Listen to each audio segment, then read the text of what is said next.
Good evening friend. আর Sunday লাঞ্চের পর আমাদের আজ খুব ইচ্ছে হয়েছিল কিছু চটপটি খাই। তাই বাড়িতে থাকা উপকরণ দিয়ে আলুর কাবলি বানিয়ে ফেললো সবাই মিলে। আর দেখো, আলুটাকে আগে থেকে সিদ্ধ করে নিয়েছিল, তারপরে সমস্ত উপকরণ কেটে নেওয়া হয়েছিল আর মশলাটাকেও ভেজে নিয়েছিল। আর এই আলুর কাবলিটা কে বানাচ্ছে দেখছো তো, তোমাদের ছোট্ট জোজো। আর বোন ওকে হেল্প করছে। চলো কিভাবে হেল্প করছে দেখিয়ে দিই আমি তোমাদের। সেদ্ধ আলুর মধ্যে প্রথমে বোন পেঁয়াজ ছড়িয়ে দিয়েছিল, তারপর শশাগুলো আস্তে আস্তে করে ছড়িয়ে দিয়েছিল, দিয়ে এটাকে ভালো করে নেড়ে নিয়েছিল।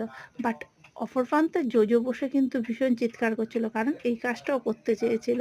ও ছোট বলে আমরা ওকে করতে দিইনি। বোন করছে, এরপর নুন দিল আর ভাজা মশলা অ্যাড করলো।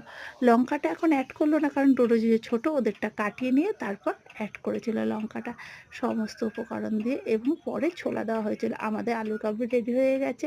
আর দেখো, তোমাদের একবার দেখিয়ে দিলাম, যে এত কষ্ট করে আলুর কাবলিটা বানালো তাকেই আগে দেওয়া উচিত, তাই না? তাই আমরা আলুর কাবলিটা রেডি করেই আগে জোজোকে দিয়েছিলাম। আর জোজো দেখেছো বল তবিয়াতে আলুর কাবলি খাচ্ছে। আর তোমরা ভিডিওটা ভালো লাগলে কিন্তু আমাদের জোজোকে খুব ভালোবাসা দিও।